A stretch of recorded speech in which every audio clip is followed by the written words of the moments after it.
Assalamualaikum warahmatullahi taala wabarakatuh. Waalaikumsalam warahmatullahi wabarakatuh. Alhamdulillah berjumpa kembali dengan saya Pak Haji Muhammad Suhadi Al-Waliyuddin dalam channel Buya Pasaman Timur pada Makom Majelis Zikir Ma'rifatullah. Alhamdulillah juga pada kesempatan kali ini saya didampingi atau bersama dengan kawan-kawan saudara-saudara yang kebetulan selesai acara tawasulan rabitah pada mursyid pada Rasulullah, yang mana dari sekian yang hadir ini mewakili sekian cabang di Majelis Zikir Ma'rifatullah. Alhamdulillah di kesempatan kali ini, di samping kita mengadakan acara yang tadi saya maksud, kita pun sekaligus bersilaturahmi dan kembali akan bermujakarah dengan guru mursyid kita Syekh Nur Muhammad Buya Irwan Maulana Al-Khalidi, yang kebetulan beliau sudah ada di tengah-tengah kita. Sebelumnya mari kita sapa dulu beliau. Assalamualaikum warahmatullahi taala wabarakatuh. Waalaikumsalam warahmatullahi wabarakatuh. Alhamdulillah Buya, Insyaallah. acara per acara sudah dilaksanakan dengan tertib dan alhamdulillah lancar. Kini tibalah pada acara yang memang ditunggu-tunggu oleh para saudara-saudara yang jemaah di majelis zikir kita ini, yang mana ada juga yang bicara ke saya ingin sekali bermujakarah dan ada banyak pertanyaan yang saat inilah saya tetapkan waktunya, insyaallah Bu ya. Jadi untuk memulai itu semua, mungkin ada yang ingin saya katakanlah bahas terlebih dahulu tentang pertanyaan-pertanyaan yang memang ada di diri saya dan keinginan tahuan yang paling besar diri saya itu. Baiklah para hadirin dan pemirsa sekalian yang sama-sama menyaksikan channel YouTube Buya Pasaman Timur ini, kita akan saksikan dan kita ambil dari hikmah maupun ilmu yang akan nanti kita dapatkan dalam konteks mujakarah ini. Baiklah, kita mulai saja. Assalamualaikum warahmatullahi taala wabarakatuh. Waalaikumsalam warahmatullahi taala wabarakatuh. Di dalam perjalanan pengkajian Ma'rifatullah ini Bu ya, setelah sekian beberapa waktu saya coba mengkaji kembali apa yang pernah Buya sampaikan di dalam channel-channel YouTube yang pernah Buya keluarkan. Ada beberapa kalam yang pernah Buya sampaikan mengenai batin ya, dan sudah pernah Buya jelaskan di dalam satu channel YouTube Buya Pasaman Timur mengenai batin itu apa. Dalam hal ini pertanyaannya, dalam hal kalam yang pernah saya dengar, seperti kalam yang Buya sampaikan bahwasannya batin Adam itu Muhammad, batin Muhammad itu Adam. Batin Muhammad itu Allah maksudnya. Bagaimana memahami kalam ini dalam konteks Ma'rifatullah agar lebih mudah, ya terutama pribadi saya, mengerti akan kalam tersebut Bu ya. Ya, mungkin juga ada di antara saudara-saudara yang hadir di sini juga pemirsa yang juga ingin tahu kalam itu arahnya lebih kemana, sebuah ketetapankah atau sebuah kalam ma'rifat seperti itu atau bagaimana Bu ya? Mohon penjelasannya dan mohon petunjuknya Bu ya. Terima kasih. Ya, baik. Bismillahirrahmanirrahim. Kita memulai dengan marwah daripada batin. Ya. Sebetulnya tidak susah untuk mendapatkan hubungan batin antara kodrat Adam, kodrat Muhammad, kodrat Allah. Dasarnya dari mana? Kita lihat dalam salah satu asma Allah, Al-Batinu. Ya. Al-Batinu itu dengan nama Allah yang maha tersembunyi dan menyembunyikan. Nah, jadi makna daripada batin kalau dikaji dari sisi kodrat adalah sifat tersembunyi dan menyembunyikan. Nah, gitu. kalau jatuh kepada sifat Adam dia menamakan batin, berarti Adam ini menyembunyikan. Yang disembunyikan oleh Adam adalah kodrat Muhammad. Nah, yang disembunyikan oleh Muhammad adalah kodratnya Allah. Itu kalau larinya ke kodrat. Karena pertanyaannya berawal dari Adam. Ya. Nah, beda dengan kalau pertanyaannya kodrat batin itu seperti apa. Itu beda cara penjawabannya. Ya, Tapi kalau pertanyaannya melalui kodrat Adam, ya kan, batin berhubungan dengan Adam. Apa ini maksud Muhammad itu? Adam itu batinnya Muhammad. Artinya apa? Kodrat Adam itu adalah nur. Kodrat nur ini asal muasalnya dari zat. Sementara zat Allah kunah pertama itu adalah yang disebut nurullah, yaitu Muhammad. Nah, inilah yang dikatakan rohani. Rohani itu zat kunahnya Allah yang berwujud menjadi Muhammad. Nah, Muhammad dohirnya itulah Adam. Makanya Adam dikatakan Nur Muhammad. Nah, seperti bentuk wujud daripada Adam itu adalah mewujudnya Muhammad. Nah, kenapa dia serahkan? Ya karena mewujudnya Muhammad. Muhammad itu adalah roh usul Allah. Dia hanya sebagai roh yang berasal dari Allah. Atau sebagai kodrat hayat yang berasal dari Allah. Jadi Adam dalam versi batin dia menyembunyikan Muhammad. Gitu. Sementara Muhammad dia menyembunyikan Allah. Apa dia buktinya dia menyembunyikan Allah? Muhammad itu tidak punya wajah. Ini wajahnya Allah. Wajah itu wajhiya lillazi fataras samawati. Wajah ini adalah wajah yang dititipkan di bawah langit dan bumi. Artinya apa? Tidak ada yang menyerupai. Itulah ciri khas Allah yang ada pada Muhammad. Nah, gitu ya. Jadi itu yang dikatakan saling menyembunyikan. Nah, maka dikatakan Muhammad adalah orang yang bertasbih, berterima kasih dijadikan sebagai diri oleh Allah. Itulah dikenamakan dia Muhammad. Nah, tapi dikala itu dia sebuah kodrat yang belum berasma. Tapi dia menyelesaikan tasbihnya selama 6.000 tahun.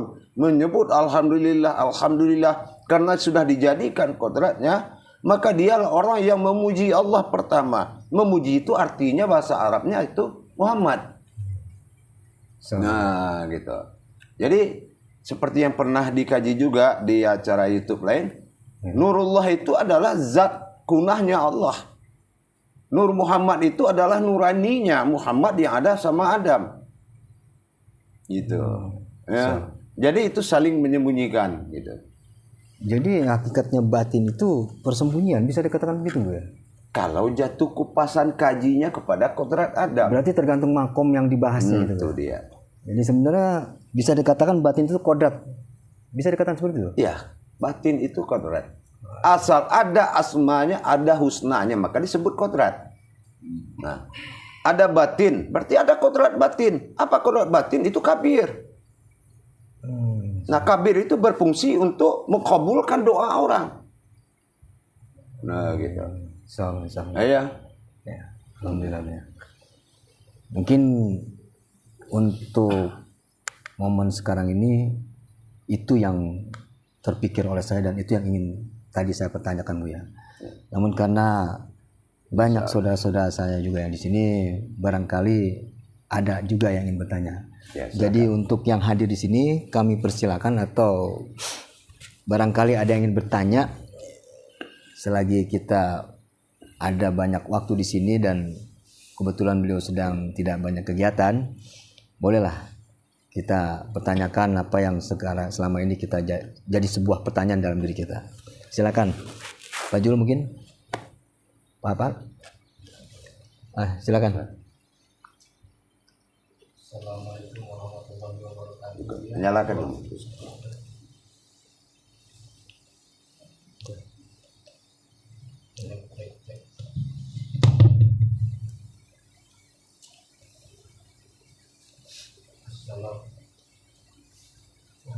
Dua-duanya.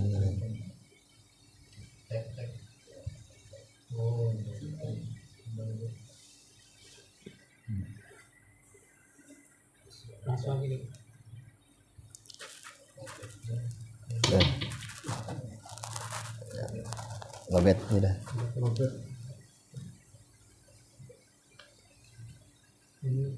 Nyampe.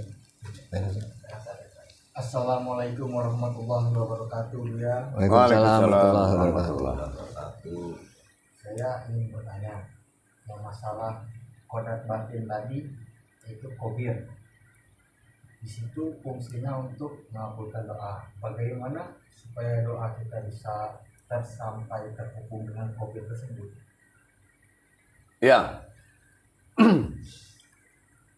Karena sudah berpindah ke cerita batin ya, khabir. Jadi absaru wa huwa yurikuhul latiful khabir, kata Allah dalam surat Al-An'am. Artinya apa?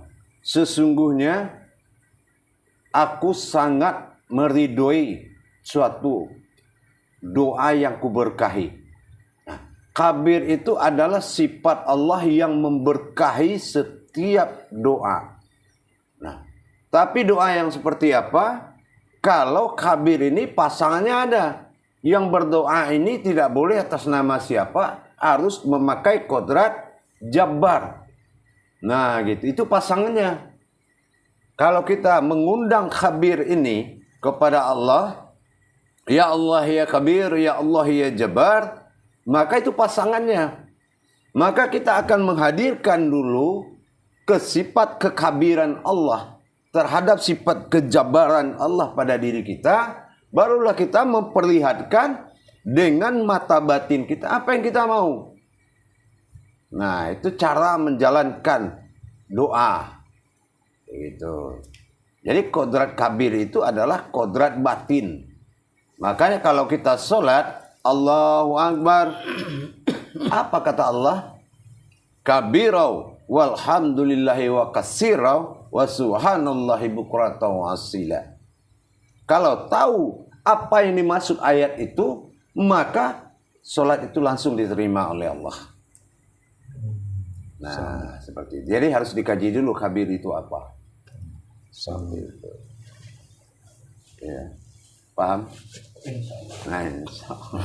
Masih ada lagi barangkali? Ayo. Apa enggak ini? Lanjut aja. Subhanallah.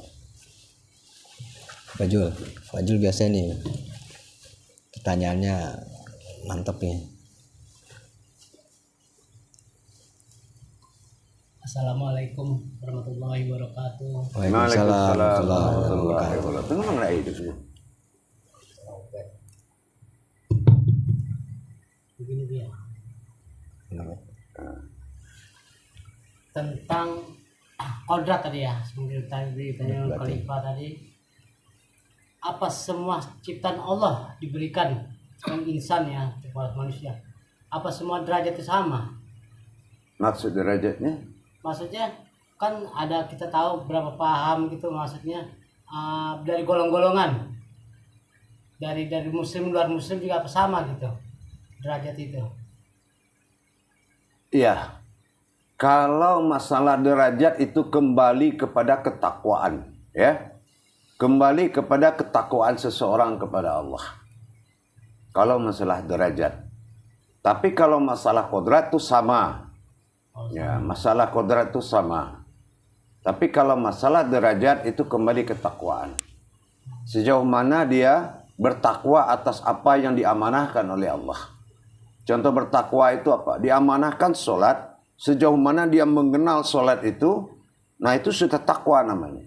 Tapi kalau dia sejalankan sholat itu, amanah itu, tanpa dia pelajari, nah karena takwa itu wattaqallah wa ilmukumullah. Sesungguhnya bertakwa itu adalah dengan ilmu. Gitu. Setelah ada ilmunya, baru bisa dikatakan ada ketakwaan. Gitu. Jadi di situ akan merubah derajat. Makanya dikatakan seperti umpamanya seorang mukmin. Nah, orang itu dikatakan mukmin, kenapa Allah katakan dia beruntung? Kenapa selain dari mukmin tidak beruntung? Di surat Al-Mu'minun ayat 1 ayat 2. Aqwallahi mu'minin. Beruntunglah orang berilmu. Allazihum salatihim qasiyun, yaitu yang kusuk dalam salatnya. Berarti ada orang yang tidak beruntung, yaitu orang yang belum mukmin. Nah, itu perbedaan derajat tadi. Gitu ya. Insyaallah. Ada lagi? Pak, silakan. Dan Pak, silakan. Assalamualaikum ya. Waalaikumsalam warahmatullahi wabarakatuh. Mohon pencerahannya ya. Saya pengen lebih Dikencangin suaranya dikit. Saya pengen lebih detail dari penjelasan Buya. Apa alatnya untuk kita mencapai marifatullah itu ya? Alat atau dasar untuk bermarifatullah itu harus mengenal 4 marifat dulu. Marifat itu artinya tidak melihat kalau dalam kajian ilahiyah, pada kajian tauhid. Marifat itu artinya ma'rifah. Ma'rifah itu mengenal. Jadi ada 4 unsur dulu yang harus dikenal sebelum mengenal wujud Tuhan, ya. Pertama, marifatul izzatullah, itulah alif. Ya. Nah, yang kedua, marifatul sifatullah, itulah lam kedua, lam pertama. Nah, yang ketiga, marifatul asmaullah, itulah lam kedua. Yang keempat baru ha, marifatul af'alullah. Nah, baru kita bisa mengenal siapa yang bersifat di dalam diri kita, siapa yang melihat, siapa yang mendengar. Nah, setelah tersusun kerangka ketuhanan, inilah dikatakan sendi-sendi atau kodrat ketuhanan, barulah bisa dia menerima sifat ketuhanan bagi diri kita. Tapi kalau kita tidak menghadirkan kodrat daripada alif lam lam ha tadi pada diri kita, maka kita akan susah mencerna petunjuk. Gitu. Susah. Karena masuknya alif itu sebagai kodrat daripada batiniah yang naik turun dalam rangka bertajalilah ruh Adam dan Muhammad pada nyawa kita. Susah kita memaknai sebuah nyawa kalau kaji alif ini tidak diselesaikan. Begitu juga lam. Di mana alif ini berdiri, pada lam pertama yang mana? Nah, gitu. Inilah dia katakan marifatul sifatullah. Mana diri sifat itu? Nah, itu lam pertama. Nah, yang kedua, setelah kita tahu diri sifat yang tidak berdarah, tidak berurat tadi, baru kita mendapatkan marifatul asmaullah. Nah, baru boleh dikasih nama. Tapi diri sifat tidak boleh dikasih nama. Diri yang dikasih nama yang kedua, diri asmaullah. Nah, boleh dikodratkan pada Anda, boleh dikodrahanikan pada Muhammad, dan boleh dikatakan hayat batin pada nyawa. Itu boleh dikasih nama. Nah, setelah itu masuklah af'alullah. Af'alullah itu apa? Bersifat Allah pada diri.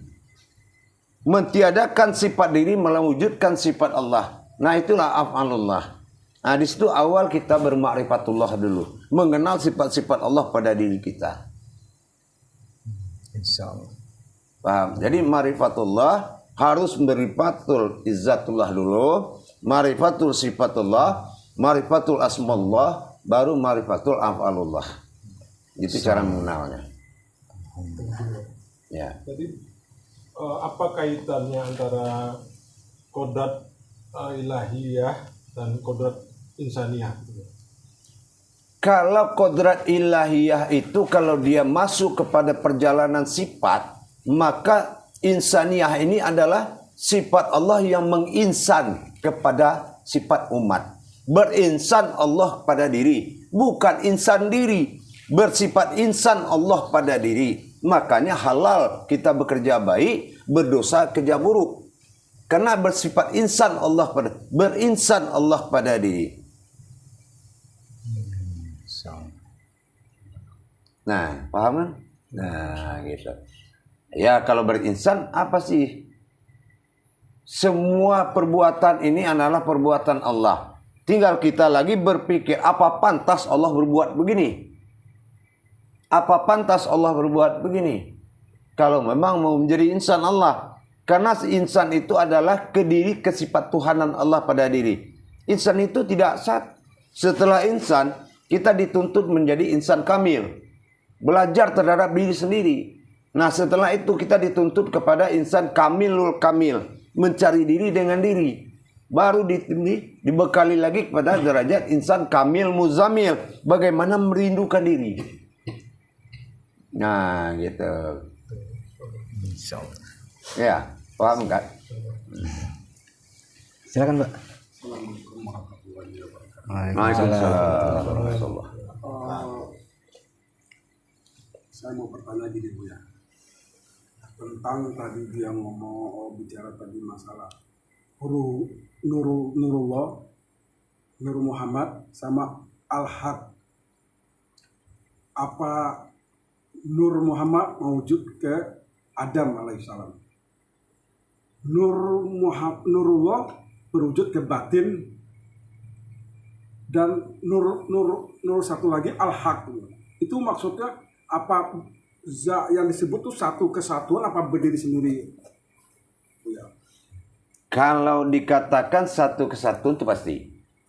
Tidak mungkin diri Zatullah yang disebut dari Nurullah itu ada tanpa adanya diri yang hak bagi Allah. Nah, tidak mungkin diri Nurullah ini, Nur Muhammad ini ada tanpa Nurullah. Karena itu adalah usul-usulnya. Jasad mencari ruh, ruh mencari nur, nur kembali pada zat, zat kembali kepada sir, sir kembali pada batin, batin kembali pada wujud. Itu tajalliyullah. Nah, itu satu kesatuan. Tetapi lagi ada martabat di situ. Martabat insaniyah jatuh kepada sifat Adam. Martabat ruhaniyah jatuh kepada sifat Muhammad. Martabat ilahiyah jatuh kepada nyawa. Nah, itu perbedaan.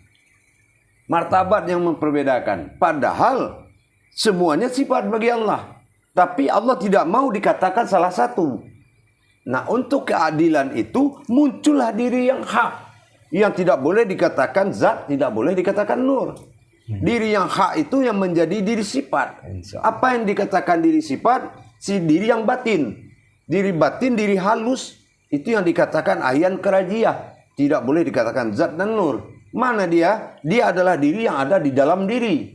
Wa fi anfusikum afala tubsirun. Mencari aku di dalam dirimu sendiri. Berarti bisa disebut ada sebagian dari guru-guru dahulu itu disebut anak al-haq itu gimana penjabarannya?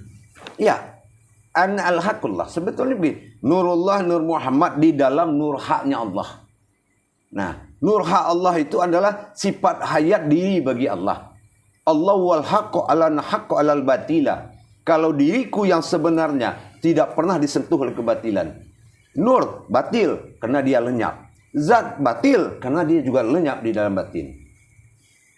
Nah, makanya terjadilah zohir dan batin. Zohir mewujud pada Adam, batin mewujud pada dirinya. Muhammad tajalli roh. Makanya itu Rasul. Muhammad ini terjadi antara Adam dengan Allah. Ya, Adam dahulu, Muhammad Allah maha dahulu. Kidam. Di sini ada Kidam dan Adam yang akan diadili oleh ruhnya Muhammad. Muhammad itu ruhnya Allah, tajallinya Allah, Rasulullah. Nah, situ. Sambungannya di situ. Itulah hayatullah. Tergantung giringannya. Insyaallah. Iya enggak? Nah, boleh silakan Pak Jul. Sambung lagi.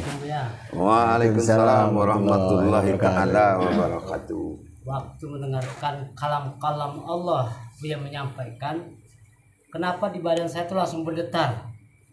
Rasa-rasa waktu itu saya nggak kuat bertahan. Apa sebenarnya yang terjadi itu, Buya? Ya, kenapa? Di mana ada yang hak ada sifat.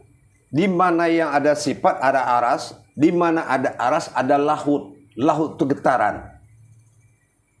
Ya, untuk mendapatkan getaran itu wajib kita mengikhlaskan kalau diri kita itu memiliki usul. Nah, kalau kita ingin langgeng beribadah kepada Allah, ibadullah adalah dengan menatap kodratnya pada diri kita. Bukan kodrat diri kita. Tapi kodratnya dia. Kenapa? Apabila Allah mengatakan jadi, yang jadi itu adalah zatnya Allah. Itu yang dibaca dengan Allah. Itulah Tuhan. Ruhu yang menjadikan Yasin 82. Tapi kalau fayaqun, itu ada waw di fayakun. Itu menyatakan hu, dia. Jadi aku, maka jadilah dia. Fa itu batin, ya itu qalbi. Jadi kalau untuk menjadikan kehendak, siapkanlah batin itu dalam qalbi. Maka jadilah semuanya. Nah, begitu. Subhanallah. Nah, amin, insyaallah. Ya enggak? Subhanallah. Ada yang mau tanya lagi? Silakan Pak. Assalamualaikum warahmatullahi wabarakatuh. Waalaikumsalam warahmatullahi wabarakatuh. Saya pernah baca ya bahwa Allah menggenggam roh orang tidur dan melepas waktu pagi atau bangun itu lupa ya. Nah, yang mana yang digenggam Allah? Apakah benar digenggam? Apa pengertiannya itu? Ya. Jadi begini. Allah itu kan sifatnya hayat, hidup. Nah, Allah itu sifatnya hidup, terus ada yang sifat qayyum di dalam diri, yaitu sifat menghidupkan bagi Allah.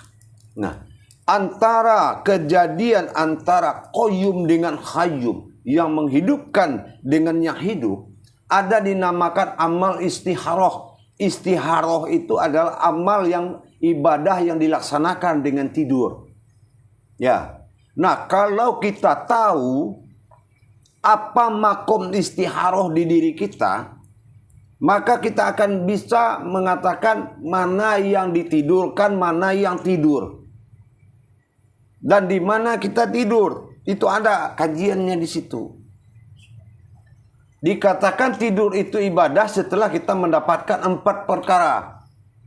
Nah, di 4 perkara tadi inilah kita akan tahu man sarah, man ka'uh, min laha, min tasah. Artinya apa? Antara sifat ngantuk sudah dianggap tidur, di sifat mengingat tidur dianggap tidur, dan sifat tidur dianggap juga tidur, tidak tidur dianggap juga tidur.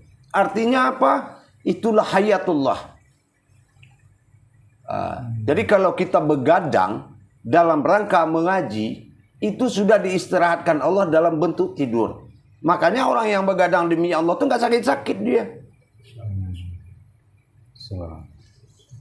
Paham? Nah, lebih tepatnya dikatakan dalam sifat musyahadah.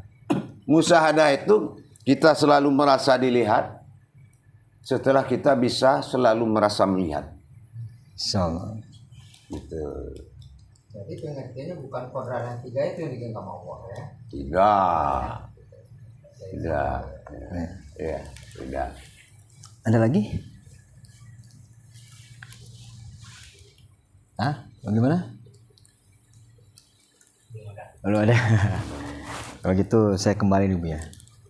Alhamdulillah tadi luar biasa tadi pertanyaan saudara-saudara yang hadir di sini. Bergeser ke permasalahan ibadah nih. Di dalam Islam ini ada konsep syariat, hakikat, tarekat, marifat. Sampai 4 konsep ini masuk dalam sebuah zikir. Ada zikir syariat, zikir hakikat, zikir tarekat, zikir marifat. Yang jadi pertanyaan saya, apa yang membedakan zikir-zikir ini sampai konsep yang 4 ini masuk dalam perjalanan sebuah zikir gitu? Mohon penjelasan ya. Itu adalah keputusan daripada tajali, perjalanan, ya. Keputusan dari perjalanan. Contoh apa? Syariat. Apa keputusan syariat? La ilaha illallah, itulah azan. Kalau orang syariat tidak tahu bagaimana rahasia la ilaha illallah, maka dia tidak akan mendapatkan hakikat. Nah, maka jatuhlah zikirnya syariat ini la ilaha illallah dalam rangka nafis isbat. Mana yang dinapiskan, mana yang diisbat, mana yang disingkirkan, mana yang ditetapkan. Itu akhir daripada sebuah syariat. Maka jatuhlah zikir syariat, zikir zahir dan batin. Menapiskan sifat zahir dan mendirikan sifat batin. Itu sifat kodrat daripada syariat. Nah, setelah mendapatkan isbatnya, keputusan dari la ilaha illallah, maka datanglah sifat undang merasa. Nah, rasa ini adalah kajiannya hakikat. Setelah kita mendapatkan syariatul hulul hakikah, syariat itu menuju hakikat. Hakikat ini adalah rasa. Kalau rasa, dia akan didatangkan oleh zikir Allahu Allah. Nah, kalau sudah Allahu Allah, nah, ini akan mendatangkan sir pertama, yaitu rasa.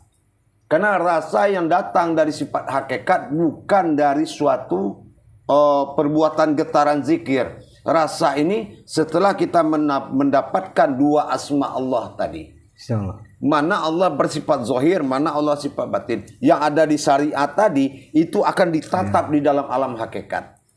Nah, itulah yang akan menjadi rasa, atau dikatakan alif nyata dengan alif tersirat tadi.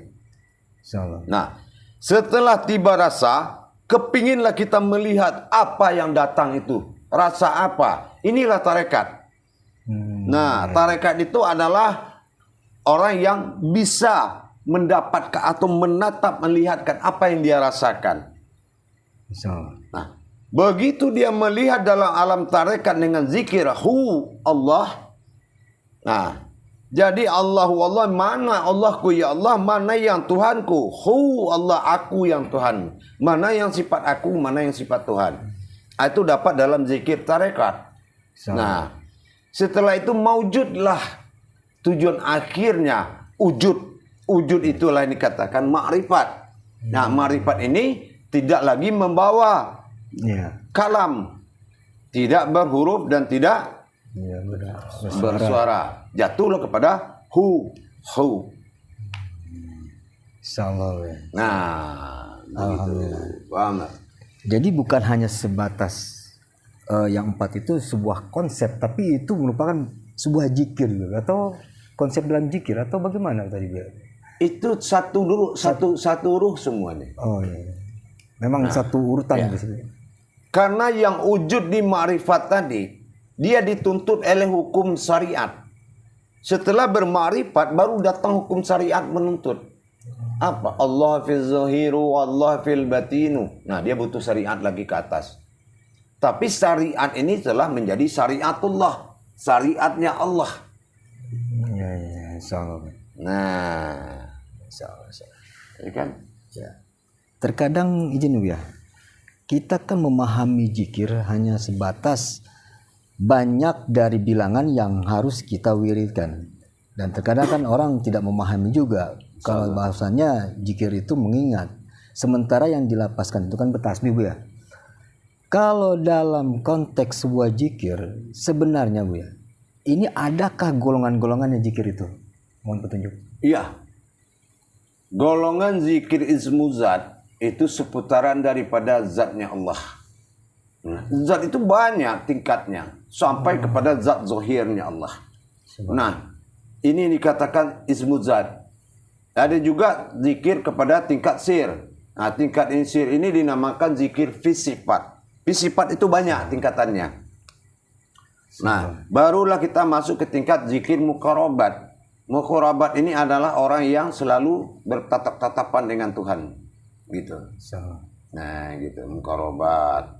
Jadi banyak tingkatannya itu. Lalu makom zikir banyak. Selanjutnya nih Bu ya. Kan tidak mungkin kita menjalankan sebuah zikir kalau kita tidak memahami yang tadi saya pertanyakan ke Bu ya.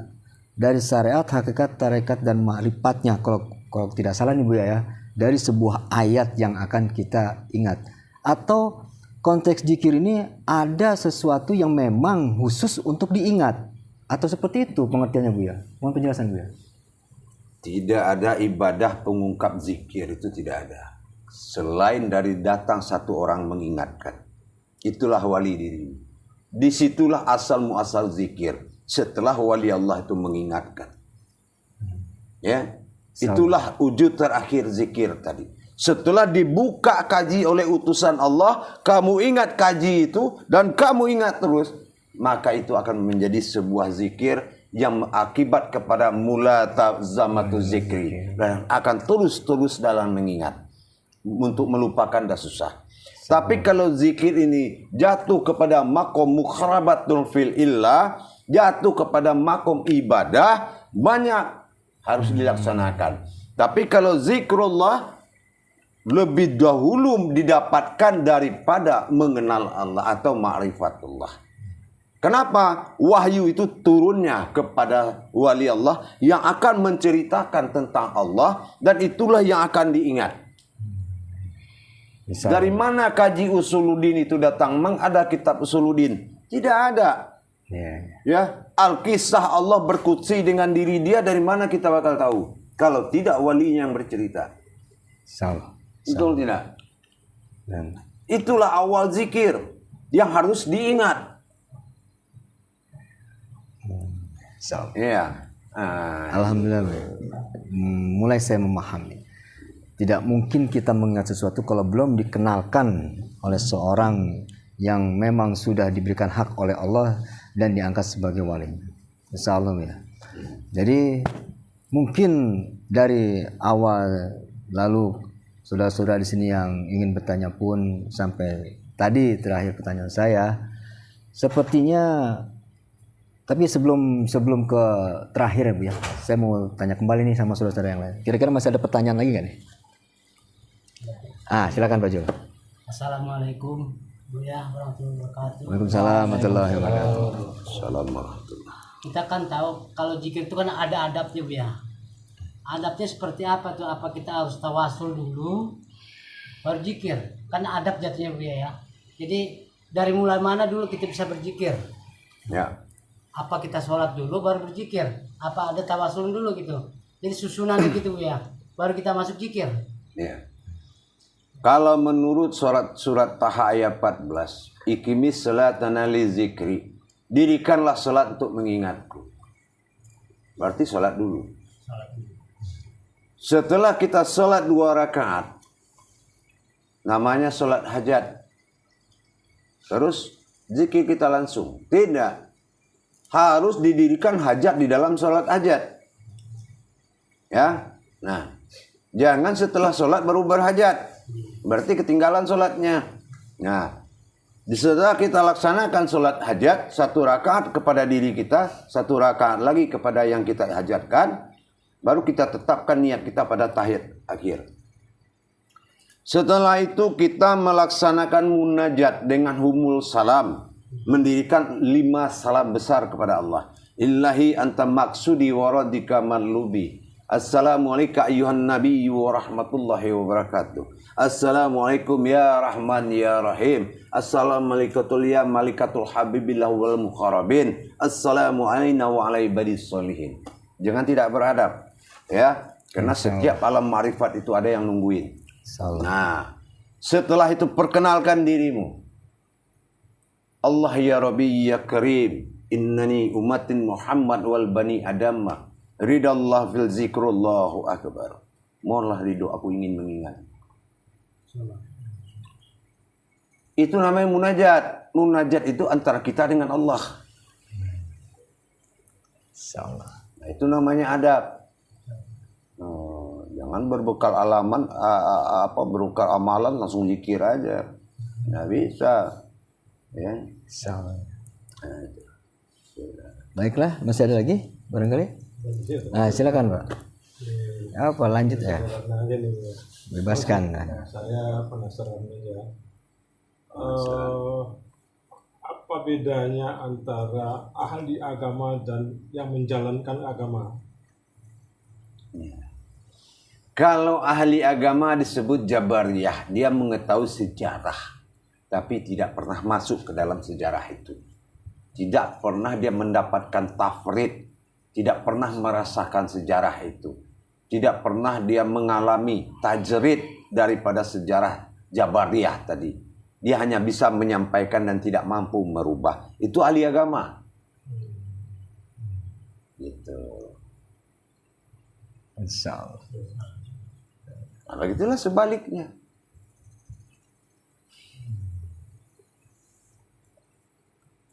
Bagaimana Pak? Kalau yang menjalankan agama, Nah itu yang tafrid tadi. Dia merasakan dan mengalami tauhid, tafrid, tajrid. Jelas nyata tauhid dia berhubungan, tafrid dia merasakan, tajrid dia mengalami.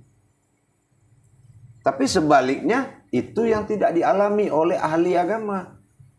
Kenapa? Karena dia harus mengurus akidatul qorimah. Bagaimana akidah ini orang nggak benar jadi benar. Bukan mengurus orang nggak bertuhan bisa jadi bertuhan. Nah, beda. Makanya usahakan mencari ulama itu yang alim dulu. Alim ulama. Nah, kalau alim dia sudah menguasai, baru dia mendapatkan keulamaan, aulia namanya. Insya Allah. Salam. Paham? Insya Allah. Nah, kalau alim dia pasti sudah merasakan. Tapi kalau ulama belum tentu. Betul. Sama. Masih ada lagi? Cukup. Baiklah. Kiranya demikian yang bisa saya saat ini ingin lebih dalami beserta kawan-kawan ya. Dari pertanyaan per pertanyaan dari awal tadi. Cuman karena waktu juga lah Bu ya.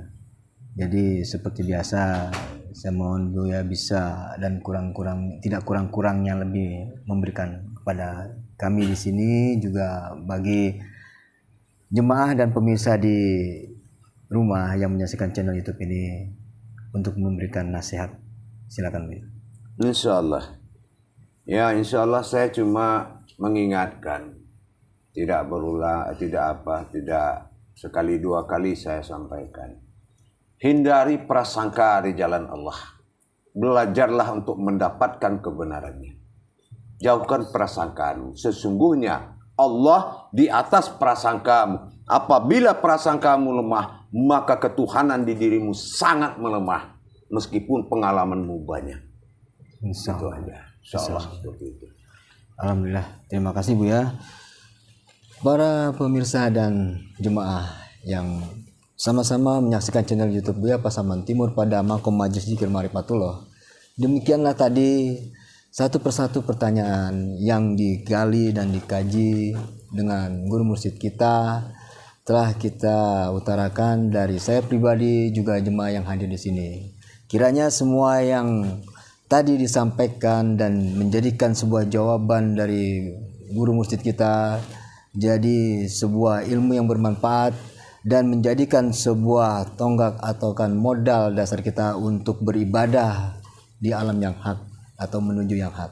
Kiranya demikianlah mujakarah pada kesempatan kali ini. Kurang lebihnya saya mohon maaf. Billahi taufiq wal hidayah. Wassalamualaikum warahmatullahi taala wabarakatuh. Waalaikumsalam warahmatullahi wabarakatuh.